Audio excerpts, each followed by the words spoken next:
आँखामा फुलै संसार काळाको आँखामा काळै संसारा टह टह जोन देखो कालो रातैमा टह टह जोन देखो कालो रातैमा जीवन संगीत सुनो मा सुख पातैमा जीवन संगीत सुनो मा सुख पातैमा संगलो मनमा खुल्छ है संगलै संसार काळाको आँखामा काळै संसारा।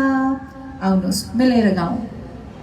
फुलको आँखामा फुलै संसार तालीवादनको साथमा काळाको आँखामा काळै संसारा आनन्दको साथमा फुलको आँखामा फुलै संसार काळाको आँखामा काळै संसारा झुल्किन्छ है छाया वस्तु अनुसार काळाको आँखामा काळै संसारा फुलको आँखामा फुलै संसारा काळाको आँखामा काळै संसारा काळाको आँखामा काळै संसारा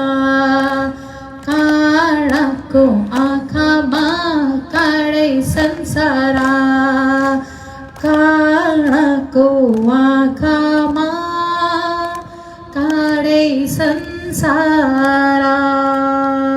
बोलेंगे सच्चिदानंद भगवान की। तो अब 2-3 सानो कुराको साथमा म यो पूर्णता दिन्छु किनकि अब समय पनि भइहाल्यो। अब मुख्य रूपमा किनकि म भोलि अब आज नै म उदयपुर जाँदैछु तो एउटा सानो सन्देश दिन चाहन्छु हजुरहरूलाई अनि साथमा धन्यवाद पनि दिन चाहन्छु किनकि म 3 वर्षदेखि महिला पतञ्जलि योग समितिको सङ्गठनमा सेवा दिइरहेको छु तर त्योभन्दा अगाडि धेरै अगाडि हाम्रो यहाँ सम्पूर्ण समिति काम गरिरहेछ। मुख्य रूपमा भनौँ तो आदरणीय आफ्नो ट्रस्टीजी पनि 16 वर्षदेखि 15 वर्ष 16 वर्ष तो भन्दा बढी भयो 2006 देखि 5 देखि आदरणीय ट्रस्टीजी आदरणीय हाम्रो डीआईजी सर र साथमा आफ्नो मुख्य केंद्रीय प्रभारी जी तो इन लोगों ने उन विषम परिस्थितियों में जब लोगों को योग के विषय में अब तो एकदमै सजिलो छ सबैजना बुझ्छन् कि योग क्या है परंतु उस समय में जब लोगों को समझ में नहीं आता था तो पहाड़ों में दुर्गम स्थानों में जा करके इस योग के कार्य को उस रूप में विस्तार दिया। आदरणीय भ्राता जी पूर्णकालिक भैरव महीनों घर से बाहर रहते बिल्कुल जैसे अपने आर्मी की तपस्या होती है ऐसे ही पतंजलि में भी सेवा देने की तपस्या है। पूरे 2-3 महीने घर जाना नहीं होता परंतु सेवा का आनंद लेते हैं तो लाभ अपनी संतानों को भी मिलता है। ये तो निश्चित रूप से जो हम करेंगे वो हमारे परिवार के ऊपर प्रभाव पड़ेगा। 2 मिनट और साथ में आदरणीय हमारे ट्रस्टी जी विषम से विषम परिस्थितियों में भी अपनी सेवाओं को वो कंटिन्यू रखते हैं। तो साथ में अपने आदरणीय डीआईजी सर हम तो आप लोगों के जीवन से सीखते हैं और सीख करके सोचते हैं कि जितने बड़े आपने कार्य किए हैं उनके हम कुछ कार्य भी कर पाएँ तो निश्चित रूप से हमारा जीवन सफल होगा। इसके साथ में संपूर्ण उपस्थित यहाँ पे जितने भी पतंजलि के पदाधिकारी हैं मैं सबके नाम ना भी लूँ आदरणीय अपने भ्राता जी अपने आदरणीय गोविंद भ्राता जी हों या जितने भी उपस्थित हैं सब लोग पिछले 15 16 वर्षों से निरंतर अहर्निश लगे हुए हैं। तो मैं एकचोटि हजुरहरूलाई निवेदन गर्न चाहन्छु कि उहाँहरू सबैको लागि हामी एक बार जोरदार ताली बजाऊं। ताली हम बजाते तो उसका भी हमें ही आनंद मिलता है और साथ में ये जो कार्यक्रम हम कर पाए आप लोगों के बीच में आकर के जो सेवा देने का हमें मौका मिला है ये हमारे लिए अत्यंत सौभाग्य की कुरा हो। यसको लागि पनि म एकदमै धन्यवाद दिन चाहन्छु। अनि लास्ट एउटा कुरा किनकि जब हम बात करते हैं अपने देश की तो देश, मैंने कहा था देश बनता है लोगों से, ही हमें सबैलाई थाहा छ, परंतु लोगों की एकता से देश बनता है। एक संदेश परम पूज्य स्वामी जी महाराज का एवं परम श्रद्धेय आचार्य श्री महाराज का आप लोगों के बीच में रखना चाहती हूँ। संपूर्ण नेपाल के लिए वो सदा ये संदेश देते हैं। हम लोग भी जब आते हैं तो हमारे माध्यम से वो संदेश आप तक पहुंचाना चाहते हैं। वेदों के मंत्र में एक बात आती है और उसमें कहा जाता है, मैं मंत्र नहीं बोलती, आपको सीधे बात बोलती हूँ कि वेदों में भी कहा गया कि जब हम अपनी बुद्धि का प्रयोग करके समाज की अंदर के अज्ञान को नष्ट करते हैं और ज्ञान का सूर्य उदय होता है, तो उसी समय हम बुद्धि से ब्राह्मण हैं। जब हम अपनी भुजाओं का, अपनी शक्ति का प्रयोग करके समाज के अन्याय को मिटाते हैं, न्याय लेकर के आते हैं, तो हम ही भुजाओं से क्षत्रिय हैं।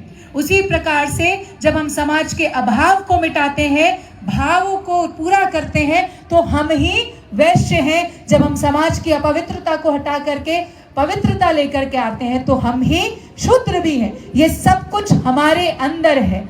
हम ही ब्राह्मण, हम ही क्षत्रिय, हम ही वैश्य, हम ही शूद्र हैं। बनाने वाले ने कोई भेद नहीं किया, और तो हम भी कौन होते हैं भेद करने वाले। अगर हम अपने समाज को एकजुट करना चाहते हैं, नेपाल की उन्नति चाहते हैं, तो समाज के प्रत्येक वर्ग को उतना ही प्रेम देना होगा, उतना ही सम्मान देना होगा। इस बात को हम जितना जल्दी समझे उतना अच्छा है। तो हम ये निवेदन आपसे बस करना था, परम पूज्य स्वामी जी, परम श्रद्धेय आचार्य श्री महाराज का ये संदेश आप लोगों के बीच में रखना था। आप सब लोगों ने इतने ध्यान से सब कुछ सुना, अभ्यास किए। सबैलाई फेरि नमन वंदन ओ।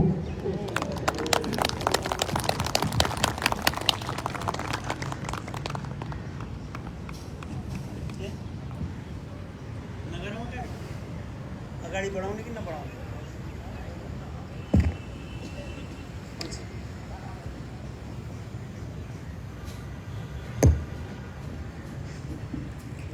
धन्यवाद प्रशिक्षकज्यू। अब पतञ्जलि योग केन्द्रका प्रशिक्षकज्यूलाई सम्मान गरिने कार्यक्रम रहेको छ।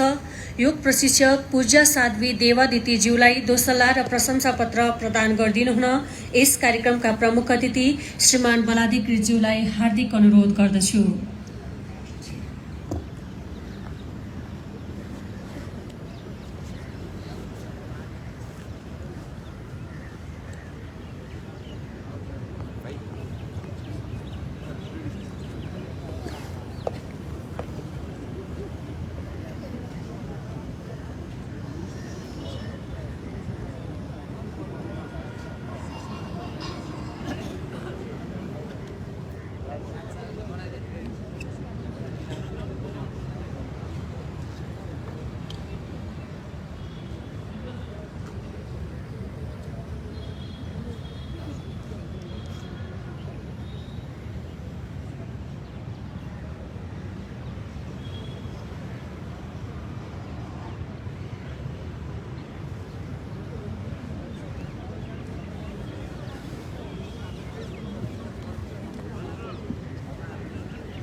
धन्यवाद सर। यससँगै आजको योग शिविर कार्यक्रम यही समाप्त भएको छ। कार्यक्रममा समय र सक्रिय सहभागिताका लागि श्रीमान बलाधिकृतज्यू, रतिवृन्द लगायत पतञ्जलि योग केन्द्रका प्रशिक्षकज्यूहरू र उपस्थित सम्पूर्ण महानुभावहरूलाई हार्दिक आभार व्यक्त गर्दछु। साथै भोलि बिहान 6:00 बजे यसै स्थानमा योग शिविर सञ्चालन हुनेछ भने तत्पश्चात श्रीमान प्रधान सेनापतिज्यूको